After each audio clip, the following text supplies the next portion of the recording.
Okay,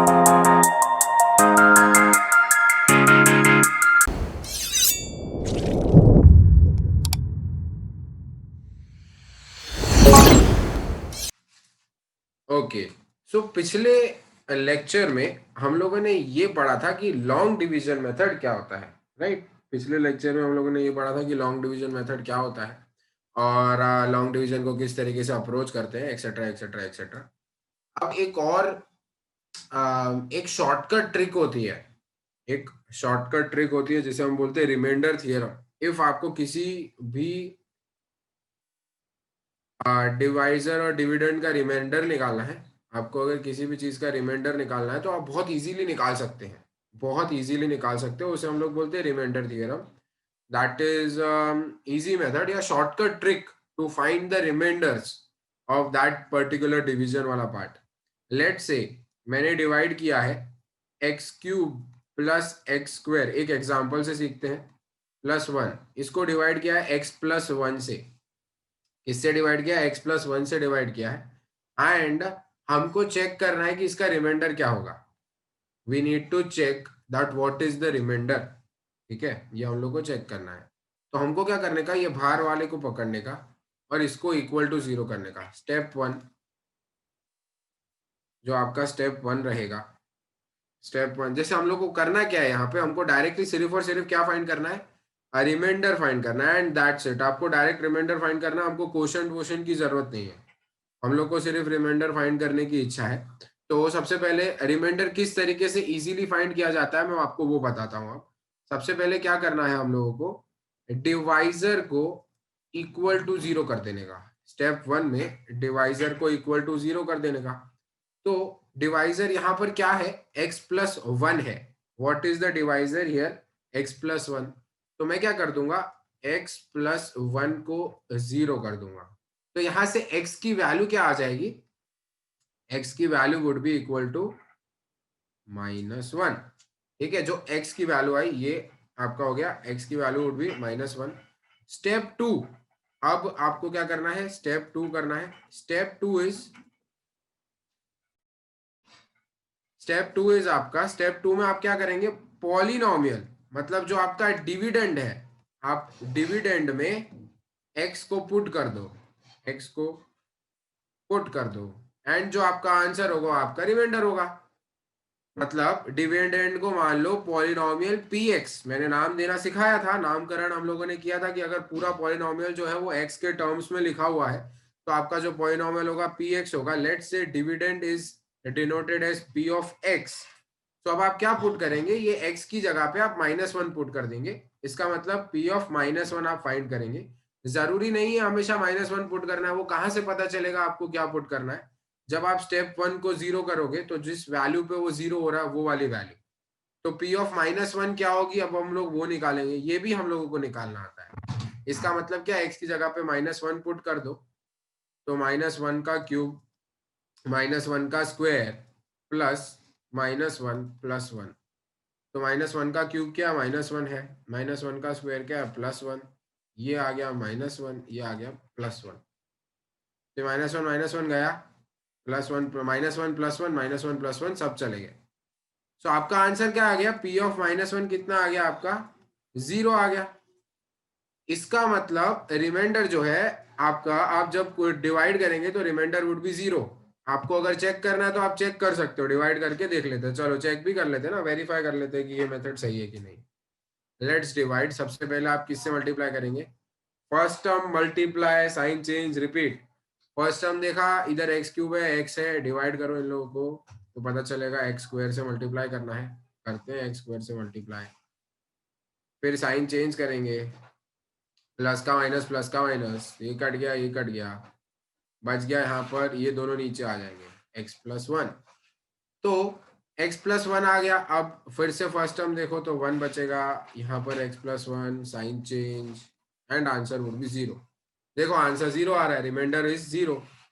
अब सबसे एक और बात, यहां से हम और एक चीज क्या कर सकते हैं, if remainder become zero, if remainder becomes 0, can I say x plus 1 is a factor of p of x?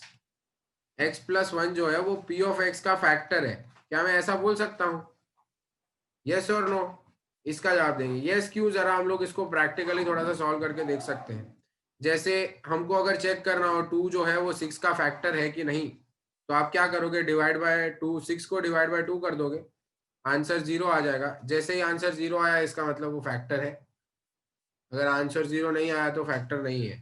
ठीक है, तो अगर आपको चेक करना है फैक्टर क्या है तो आप रिमाइंडर फाइंड करके भी चेक कर सकते हो। अगर रिमाइंडर 0 आ गया so it would be a factor, अगर रिमाइंडर 0 नहीं आया तो वो फैक्टर नहीं होगा। राइट? किसी को कोई डाउट है यहाँ पर? जल्दी बताएंगे। Any doubt? रिमाइंडर फाइंड करने में कोई दिक्कत है? सबका आंसर चाहिए, कोई डाउट है? नो। ओके, तो बहुत इजी है। दो स्टेप्स को फॉलो करना है। डिवाइजर को पहले 0 करना है और उसको डिवाइडेड में पुट करना है। ठीक है ना? ओके, चलो तो देखो एक्सरसाइज 2.4 क्वेश्चन नंबर 1 का फर्स्ट, जो फर्स्ट वाला क्वेश्चन है दैट इज डन। अभी जस्ट हम लोगों ने एग्जांपल जो किया that was our first question. So second वाले का देखते हैं। We need to check x plus one जो है वो क्या इसका फैक्टर है, x की power 4 plus x cube plus x square plus x plus one. Check कैसे करेंगे? अगर रिमाइंडर 0 आ गया तो फैक्टर है, नहीं तो नहीं है। Let's apply remainder theorem. Step 1 में क्या होता है? ये x प्लस वन को 0 कर दो, तो x प्लस वन को 0 कर देंगे तो that would be x is equal to -1। ये -1 को यहाँ पर क्या कर देंगे? पुट कर देंगे, तो x की power 4 plus x cube plus x square plus x plus one, हर एक x की जगह पे अब क्या पुट करेंगे? -1 पुट करेंगे।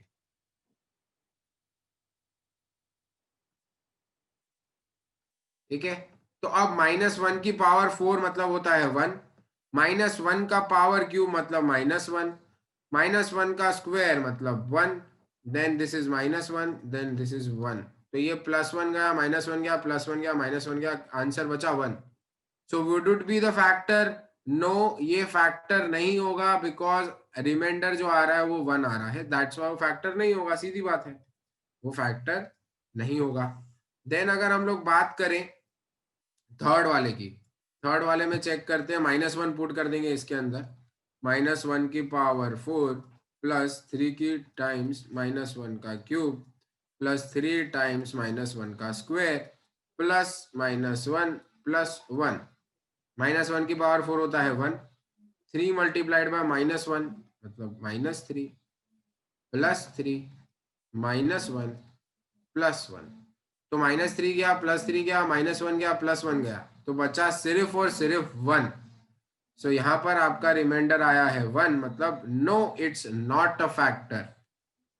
सीधी बात है, बहुत इजी क्वेश्चन है, बहुत बहुत इजी। चलो आगे बढ़ते हैं। देन फोर्थ वाला चेक करते हैं, फोर्थ का फैक्टर है कि नहीं है। Let's put -1 there. रूट आ जाता है तो लोग घबराने लग जाते हैं, नहीं घबराना है। एक्स की जगह पे आप -1 पुट करो, एक्स की जगह पे आप -1 पुट करो, 2 प्लस √2, और इधर भी -1 पुट करेंगे और इधर √2 लिखेंगे। -1 का क्यूब क्या होता है? -1, -1 का स्क्वायर क्या होता है? 1, तो मतलब -1। फिर इधर आएगा -2 -√2, बट इधर बाहर माइनस भी है तो ये +2 प्लस √2 हो जाएगा और यहाँ पे आ जाएगा +√2। ठीक है, माइनस माइनस प्लस भी कर सकते हो आप, पहले ये माइनस और ये माइनस मिलके प्लस हो जाएंगे, तो ऐसा भी कर सकते हैं। तो यहाँ से देखो -1 होता है -2 +2 +√2 +√2, तो -2 गया, +2 गया और √2 बच गया। तो नो, बिकॉज रिमाइंडर जो आ गया वो आ गया √2 + √2, दैट इज 2√2। ठीक है, ओके। सो देखो अब क्वेश्चन नंबर 2 में क्या दिया है? सेम क्वेश्चन है, हम लोग को डिटरमाइन करना है। एक्सरसाइज का क्वेश्चन नंबर 2 हमको डिटरमाइन करना है कि इज दिस अ फैक्टर और नॉट अ फैक्टर। ये चीज हम लोग को डिटरमाइन करनी है कि फैक्टर है कि नहीं है। बहुत इजी है। सबसे पहले हम लोग क्या कर देंगे, इसको वो 0 के बराबर कर देंगे, तो x प्लस 1 को 0 के बराबर कर दो, तो x वुड बी -1। अब इस -1 को आप इसमें पुट कर दो, तो पुट करते हैं 2x cube plus x square -2x -1, 2 times -1 का क्यूब प्लस -1 का स्क्वायर -2 -1 -1। तो यहाँ पे आ जाएगा -2, यहाँ पे आ जाएगा 1, यहाँ पे आ जाएगा +2, यहाँ पे आ जाएगा -1। सो यहाँ पर -2 गया, 2 गया, 1 गया, -1 गया, तो answer would B 0।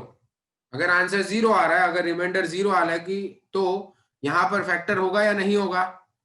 Yes, it would be a factor because remainder is 0।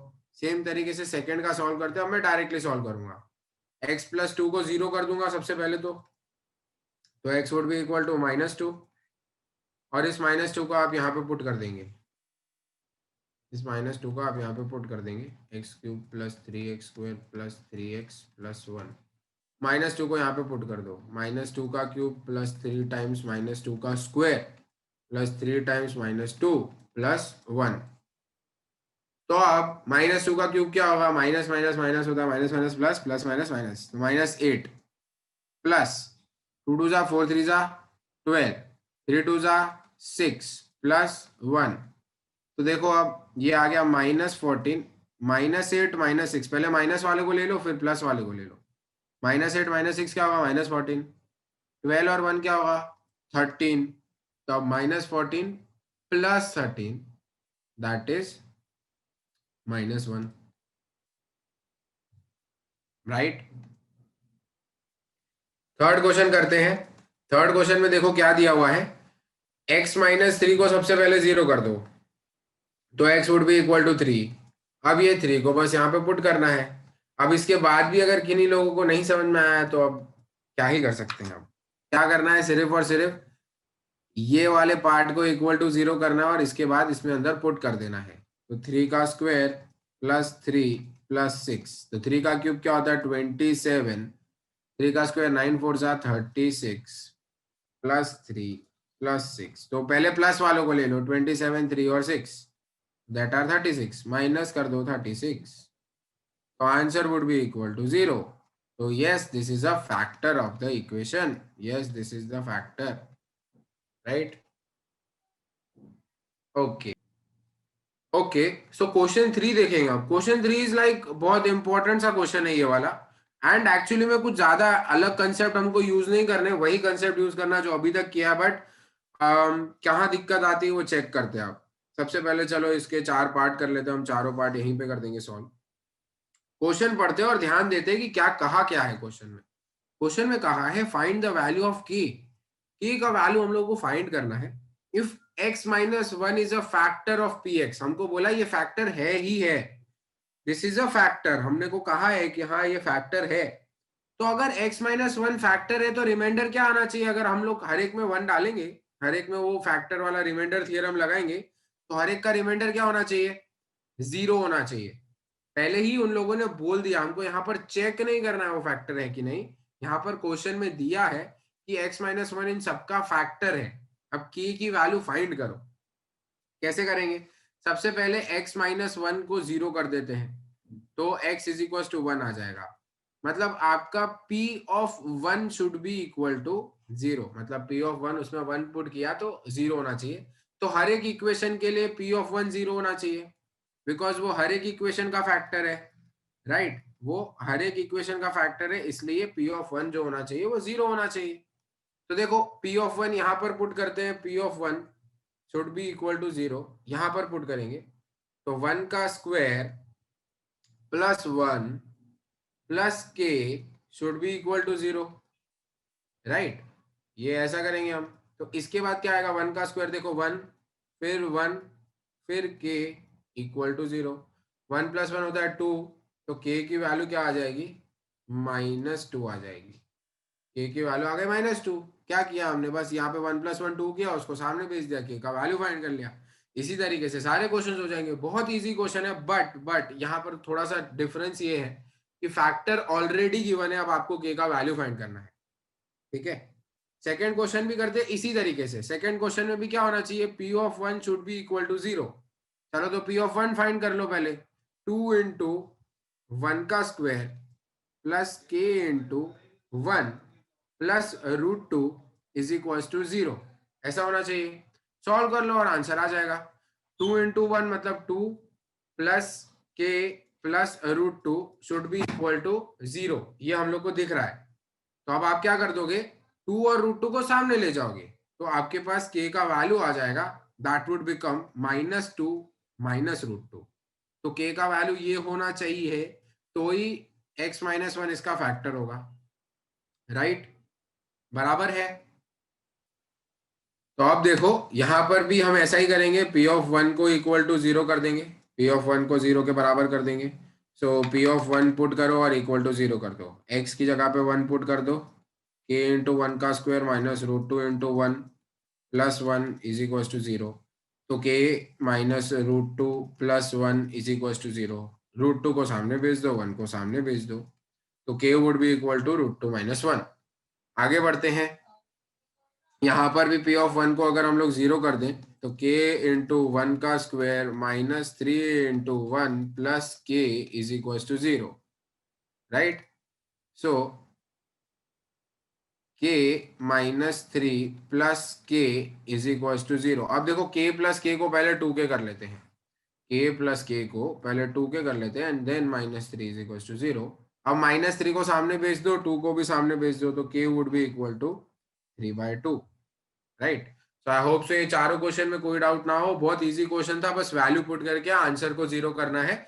Because the reason को समझेंगे, the reason is because x - 1 उसका फैक्टर है, दैट्स वाई अगर आप 1 पुट करेंगे तो आंसर वुड बी 0, ठीक है?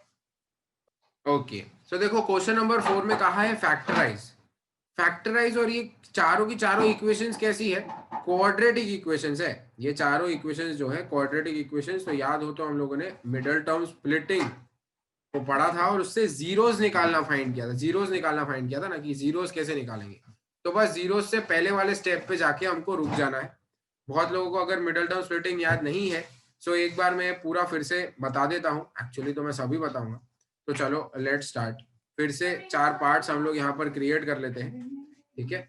देन उसके बाद लेट सॉल्व किस तरीके से करेंगे देखते हैं। सबसे पहला स्टेप क्या होता था, पहला क्वेश्चन देख लो पहले। तो फर्स्ट क्वेश्चन है 12x² माइनस 7x प्लस 1। तो सबसे फर्स्ट स्टेप होता था a मल्टीप्लाइड बाय c कर दो। a क्या है 12, c क्या है 1, तो a multiplied by c would be 12। फिर क्या होता था, ये जो a मल्टीप्लाइड बाय c है इसका प्राइम फैक्टराइजेशन कर दो, 2 6 जा 2 3 जा 3 1 जा, ठीक है? तो ये हम लोगों ने प्राइम फैक्टराइजेशन कर दिया है।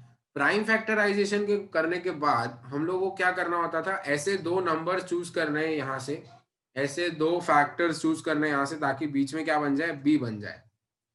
तो यहाँ पर 3 फैक्टर आए, 2 मल्टीप्लाइड बाय 2 मल्टीप्लाइड बाय 3। मैं ऐसे दो फैक्टर बना लूं, मान लो 4 और 3 बना लिया, मान लो 4 और 3 अगर मान लिया, तो हाँ मैं 4 और 3 को ऐड कर दूंगा तो 7 आ जाएगा, बट मुझे -7 लाना है। तो मैं क्या कर दूंगा, 12x² minus 4x minus 3x plus 1, ठीक है? -4 -3 7 होता है ना, इसलिए -7 के लिए -4 -3 किया। देन स्टेप, इसके बाद का स्टेप क्या होता था, ये लिखने के बाद कॉमन निकालना है। पहले दो में से कुछ कॉमन, दूसरे दो में से कुछ कॉमन। पहले दो में से क्या कॉमन निकलेगा, 4x कॉमन निकलेगा और अंदर बचेगा 3x माइनस 1। दूसरे दो में से -1 निकलेगा और बाहर अंदर बचेगा 3x माइनस 1। देन इसके बाद का स्टेप क्या होता है, और पहले तो इसको, ये स्टेप का नाम क्या था, वेरिफिकेशन स्टेप। वेरिफिकेशन कैसे हो जाएगा कि यहाँ पर ये दोनों ब्रैकेट में आपकी सेम चीज बननी चाहिए, तो मतलब your answer is correct. Then फिर से कॉमन लेना है, कॉमन का भी कॉमन, तो 3x माइनस 1 को कॉमन ले लो एंड 4x माइनस 1 को कॉमन ले लो, तो ये आपका आंसर है। अगर फैक्टराइज करने को बोला है यहां पर स्टॉप कर देंगे, इफ फैक्टराइज के आगे जीरोस निकालने को बोला है तो इंडिविजुअल जीरो कर देंगे, ठीक है? तो यहाँ पर स्टॉप कर देंगे and this is your factorization for first वाला। तो आई होप सो सबको रिफ्रेश हो गया होगा कि मिडल टर्म स्प्लिटिंग किस तरीके से होता है, ठीक है? ओके, तो क्वेश्चन नंबर 2 देखेंगे क्या दिया हुआ है, 2x² प्लस 7x प्लस 3। ये क्वेश्चन नंबर 2 में हमको दिया है। सो सबसे पहला स्टेप क्या होता है, a मल्टीप्लाइड बाय c करो, दैट इज 6। फिर 6 का प्राइम फैक्टराइजेशन करेंगे, 2 3 जा 3 1 जा 1 1 जा। अब ऐसे दो फैक्टर बनाने ताकि बीच में b बन जाए, तो the two factors would be 6 1 जा 6, 6 प्लस 1 7 होता है इसलिए, तो दो फैक्टर होंगे 6 और 1, 6 एंड 1। सो आपको बीच में 7 बनाना है, तो आप क्या करोगे, दोनों को प्लस कर दोगे, plus 6x plus 1x plus 3। ठीक है, फिर क्या होता है, कॉमन, टेकिंग कॉमन स्टेप या वेरिफिकेशन स्टेप टू, इधर से जितना ज्यादा कॉमन निकल सके उतना ही ज्यादा निकालना है। ठीक है, तो जितना ज्यादा कॉमन निकल सके उतना ज्यादा निकाल दो। यहाँ पर बचेगा x प्लस 3, यहाँ पर बचेगा 1 क्योंकि कुछ कॉमन ही निकल रहा है, और x प्लस 3 वेरीफाई भी हो गया है कि हाँ हमारा आंसर सही है। फिर कॉमन का भी कॉमन निकालेंगे, x प्लस 3 को कॉमन ले लिया और अंदर बच जाएगा 2x प्लस 1, बराबर है, यस। देन उसके बाद आगे बढ़ते हैं। ठीक है, थर्ड क्वेश्चन पे आगे बढ़ते हैं। That is 6x square plus 5x minus 6। अब हम क्या करेंगे, इन दोनों को मल्टीप्लाई करेंगे। सबसे पहले a multiplied by c would be 36, उनका प्राइम फैक्टराइजेशन करेंगे, राइट, 2 2 3 3 ऐसा आएगा। अब आपको बीच में क्या लाना है, 5 लाना है। तो ऐसे दो फैक्टर्स ताकि बीच में 5 आ जाए, 2 2 जा 4, 3 3 जा 9। तो 9 और 4 को अगर आप लोग माइनस कर दोगे तो that would be equal to 5। तो हम क्या करेंगे, 6x square plus 9x minus करना पड़ेगा 4x माइनस 6, तो 5 बन जाएगा। अब क्या करना होता है, कॉमन जितना ज्यादा निकल सके उतना ज्यादा निकालना है, यहाँ से और यहाँ से। 3x यहाँ से कॉमन निकलेगा और अंदर बचेगा 2x प्लस 3। यहाँ से माइनस 2x कॉमन निकलेगा, अगर माइनस की साइन भी कॉमन निकलती तो उसे भी निकालना है, और अंदर बचेगा 2x प्लस 3। अब देखो ये, एक मिनट, यहाँ पे 2 कॉमन निकलेगा, 2x नहीं, सॉरी, यहाँ पे 2 कॉमन निकलेगा। वेरीफाई भी हो गया है। अब कॉमन का भी कॉमन, 2x प्लस 3 कॉमन हो गया, 3x माइनस 2 कॉमन हो गया, बराबर। आगे बढ़ते हैं फोर्थ क्वेश्चन की तरफ जल्द से जल्द। That is 3x square minus x minus 4। फिर आप लोग ऐसे c को मल्टीप्लाई करेंगे, 12 आएगा, प्राइम फैक्टराइजेशन करेंगे, 2 2 3 आएगा। बीच में क्या लाना है, -1 लाना है, b बनाना है बीच में। तो दो फैक्टर्स आप चूज कर लोगे, 4 और 3। आप लोगों ने दो फैक्टर्स चूज कर लिए, दैट इज 4 एंड 3। तो अब 4 और 3 चूज करेंगे तो 3x square minus 4x plus 3x करना पड़ेगा, बिकॉज -1 लाना है बीच में, ये बात याद रखनी है बस। दो फैक्टर्स तो आप चूज कर लोगे, पर उन फैक्टर्स को किस तरीके से प्लस या माइनस करना है वो आपको सोचना है बस। ठीक है, देन -4 इक्वल्स टू 0 वाला काम नहीं कर रहे हैं हम। देन कॉमन निकालेंगे, यहाँ से सिर्फ x कॉमन निकल रहा है और अंदर बच रहा है 3x माइनस 4। यहाँ से तो कुछ कॉमन ही नहीं निकल रहा है और अंदर बच रहा है 3x माइनस 4। वेरीफाई भी हो गया, कॉमन का कॉमन ले लो, 3x माइनस 4 और x प्लस 1। तो ये आपके सारे फैक्टराइजेशन हो गए हैं। Is there any doubt till here? मेरे हिसाब से क्वाड्रेटिक इक्वेशन को कैसे फैक्टराइज करना है वो क्लियर नहीं, मतलब क्लियर है, राइट। अब आ जाते हैं मोस्ट इंपॉर्टेंट पार्ट पे, how to factorize cubic polynomials. Quadratic को फैक्टराइज करने आता है, देन लीनियर को फैक्टराइज, लीनियर में तो एक ही स्टेप होता है ना, डायरेक्ट 0 कर दो, that's it.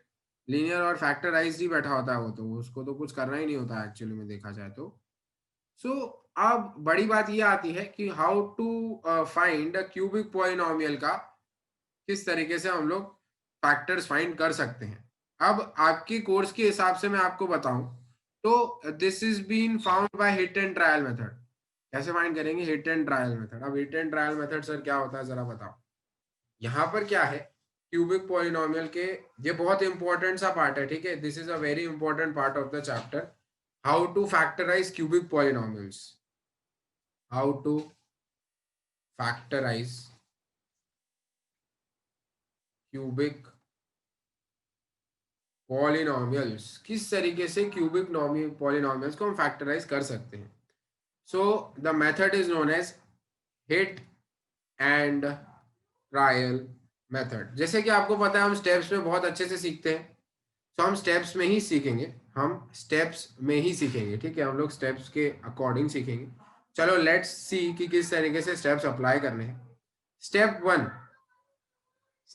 One hit and trial करना है ना, तो ट्राई मार रहे हैं हम, यहाँ पर ट्रायल मेथड होता है। इसे इसे हम हिट करते हैं फिर ट्राई करते हैं आंसर है कि नहीं। आपको हिट एंड ट्राई करना है इन सब नंबर से, मेरे हिसाब से इससे ज्यादा नंबर आपको यूज नहीं होंगे, इतने नंबर से आपको हिट एंड ट्रायल करना। अब क्या सर हिट ट्रायल मतलब क्या, 0 से शुरू करो, x की जगह पे 0 डालो, क्या आंसर 0 आ रहा है? मन में ही चेक करना पड़ेगा, ये थोड़ा सा बड़ा जाएगा मेथड, ठीक है। तो ये थोड़ा सा है ज्यादा बड़ा मेथड, कल मैं थोड़ा सा और इजीली आपको बताने का ट्राई करूंगा, और इजी मेथड कुछ हो तो मैं अपने हिसाब से एग्जाम्पल के से सोच के लाऊंगा। अभी के लिए जो मेथड है that is hit and trial, ठीक है। 0 अगर आप लोग यहाँ पर पुट करोगे तो आंसर आएगा 2, तो आंसर 0 आ रहा है क्या? नहीं, 0 नहीं आ रहा है। तो आपको क्या करना है, ये सारे नंबर में से ऐसा कौन सा नंबर पुट कर दे तो आंसर 0 आएगा, वो सोचना है। तो लेट्स सी, 1 पुट कर लो। हाँ, 1 से आंसर 0 आएगा, देखो 1 अगर आप लोगों ने यहाँ पर पुट कर दिया ना तो आंसर 0 आएगा। चेक करना, 1 का क्यूब मैं यहाँ पर दिखा भी देता हूँ, 1 का क्यूब -2 इंटू 1 का स्क्वायर -1 + 2, ये गया, ये गया, ये गया, ये गया। मतलब 1 पुट कर रहे हैं तो आंसर 0 आ रहा है। तो स्टेप 1 में यही चीज सोचनी है कि क्या पुट करने से आंसर 0 आता है। एंड मोस्ट ऑफ सारे क्वेश्चन ये नंबर्स पुट करने से काम हो जाएगा आपका, क्योंकि आपके नॉलेज के बेस के हिसाब से यही नंबर से काम हो जाएगा, ठीक है। तो इसको हम लोग को क्या पता चला कि 1 पुट करने से आंसर 0 आ रहा है, P of 1 is equal to 0।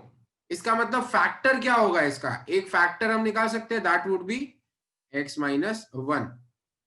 कैसे निकाला, याद करो, जब हम लोग चेक करते थे फैक्टर है कि नहीं तो हम क्या करते थे, इक्वल टू 0 करते थे, तो x इज इक्वल टू 1 आता था और इससे आंसर 0 आया। तो अब इसका उल्टा कर रहे हैं हम, P ऑफ 1 से आंसर 0 आ रहा है, इसका मतलब हम जब x is equal to 1 put करते हैं तो आंसर 0 आता है। इसका मतलब x - 1, 1 को यहां पर ले जाओ तो x - 1 वुड बी फैक्टर, ठीक है, पक्का। देखो मैं फिर से एक और बार ये वाला स्टेप रिपीट कर देता हूँ। 1 पुट करने से आंसर 0 आ रहा है, मतलब x की वैल्यू 1 पुट करते हैं तो आंसर 0, 1 को यहाँ ले जाओ तो x - 1 would be the factor, ठीक है। तो स्टेप 1 में ये होता है कि क्या फैक्टर है वो ढूंढना है, ठीक है। स्टेप 2, स्टेप 2 इज डिवाइड करो, step 2 is find quotient. Quotient क्या है वो ढूंढना है आपको अभी, कि what would be the quotient, आपको ये फाइंड करना है, ठीक है। कोशेंट क्या है वो ढूंढना है। चलो डिवाइड करना पड़ेगा उसके लिए, कोशेंट फाइंड करने के लिए, तो डिवाइड कर लेते हैं, बहुत इजी है। -x + 2 और यहाँ पर आ जाएगा x - 1। चलो डिवाइड कर लो, x², तो x³ - x²। देन डिवाइड करना आता है तो मैं बार बार ये सारे स्टेप्स रिपीट नहीं करूंगा, ठीक है। तो x, देन यहाँ पर आ जाएगा -x, तो यहाँ पर आ जाएगा -x² + x, ये माइनस, ये प्लस, ये माइनस, तो -2x + 2, तो -2 डाल दोगे तो आंसर 0 आ जाएगा। तो क्वोशंट क्या आ गया, फाइंड कर दिया क्वोशंट हम लोगों ने, that was x² - x - 2, right, ठीक है। तो क्वोशंट आ गया। स्टेप 3, स्टेप 3, क्वोशंट का मिडल टर्म स्प्लिटिंग करो, क्वोशंट का मिडल टर्म स्प्लिटिंग, ठीक है। क्वोशंट का मिडल टर्म स्प्लिटिंग करेंगे हम स्टेप 3 में। चलो, तो स्टेप 3 में क्या करना है आपको, क्वोशंट का मिडल टर्म स्प्लिटिंग करना है। तो मैं यहाँ पर राइट साइड में कर लेता हूँ। मिडल टर्म स्प्लिटिंग बहुत अच्छे से आता है हमको अभी, ठीक है। मिडल टर्म स्प्लिटिंग बहुत अच्छे से आता है, that is x² - x - 2, a और c को मल्टीप्लाई किया 2 आया, 2 को प्राइम फैक्टराइजेशन करो तो 2 1 जा 2 होता है, बस इतना पता है। तो दो फैक्टर्स होंगे, एक होगा 2, एक होगा 1। तो x² - 2x + x - 2, स्कूल में कैसे लिखना है वो भी बताऊंगा, पहले स्टेप सीख लेते हैं फिर बताऊंगा, राइट। सो कॉमन ले लेते हैं, x × x - 2 + 1 × x - 2, वेरीफाई भी हो गया। तो x + 1 और x - 2, मिडल टर्म स्प्लिटिंग करने के बाद आंसर आ रहा है x + 1 और x - 2। स्टेप 4 हो गया आपका फैक्टराइजेशन, बस इतना ही करना होता है। स्टेप 4 में क्या करना है आपको, स्टेप 1 में जो आया है ना, स्टेप 1 में जो आया है वो मल्टीप्लाइड बाय ये, दैट इज योर फैक्टराइजेशन, वो फैक्टराइजेशन है। x - 1 × x + 1 × x - 2, x + 1 × x - 2। तो आपने ये वाले टर्म को फैक्टराइज कर दिया और ये आपका हो गया फैक्टराइजेशन। समझ में आया? देखो मैं फिर से एक बार इन शॉर्ट में रिपीट कर देता हूं, और ऐसा क्यों हुआ। अब ये क्वेश्चन आएगा ना कि सर आपने स्टेप 1 और स्टेप 3 को मल्टीप्लाई करके कैसे लिख दिया, वो भी मैं समझाता हूँ, ठीक है। बहुत इजी है समझना एक्चुअली में। बट समझा देते हैं। सबसे पहले स्टेप 1 में क्या करना है, हिट एंड ट्रायल मेथड करना है आपको कि ये जो 7 नंबर मैंने यहाँ पर दिए हैं 0 1 2 3 -1 -2 -3, कोई भी नंबर को पुट करके आंसर 0 लाने की ट्राई करो। चेक करो आंसर 0 किस पे आ रहा है। हमने इस नंबर में 1 पुट कर दिया था तो आंसर 0 आ गया था। तो x की वैल्यू 1 पे आंसर 0 आ रहा है, इसका मतलब एक फैक्टर तो आपको पता चल गया कि x - 1 would be your factor. अब यहां पर जो है वो डिविडेंड लिखा है, रिमाइंडर 0 आएगा बिकॉज फैक्टर है x - 1 और यहाँ पे है क्वोशंट। ठीक है, तो मैं ऐसा तो लिख सकता हूँ ना obviously x - 1 multiplied by quotient. याद करो मैंने आपको एक थियरम सिखाया था लॉन्ग डिवीजन में कि dividend is equal to x - 1, मतलब जो आपका डिवाइजर होगा वो multiplied by quotient plus remainder. Right, मैं ऐसा लिख सकता हूँ, सीधी बात है। तो यहाँ पर मैं डिविडेंड को ऐसा लिख सकता हूँ x - 1 multiplied by quotient. Quotient क्या आया था हमारा, x स्क्वायर -x - 2। अब क्वोशंट को अगर मैंने मिडल टर्म स्प्लिटिंग कर दिया था तो क्वोशंट की जगह पे मैं ये भी तो लिख सकता हूँ x - 1 x + 1 x - 2। क्यों ये लिखा, बिकॉज मिडल टर्म स्प्लिटिंग करके क्वोशंट का मिडल टर्म स्प्लिटिंग करके ये आया। तो सीधी बात है, जो हमारा क्यूबिक पॉलिनोमियल है that is only a dividend, वो हमारा ही तो वही तो है डिविडेंड हमारा। तो क्यूबिक पॉलिनोमियल को आप क्या लिख सकते हो, x - 1 x + 1 x - 2। तो ये आपका फैक्टराइज हो चुका है। तो इस तरीके से आपको क्यूबिक पॉलिनोमियल का फैक्टराइजेशन करना रहता है by hit and trial method. Step 2 में जो क्वोशंट आएगा, क्वोशंट के बाद उसका मिडल टर्म स्प्लिटिंग करना है जो हमको बहुत अच्छे से आता है। देन स्टेप 1 और स्टेप 3 में जो आया उसको मल्टीप्लाई करेंगे and that would be your answer. ठीक है, इज देयर एनी छोटा भी डाउट तो मुझे बताओ, छोटे से छोटा डाउट भी है तो मुझे बताएंगे। Is there any doubt?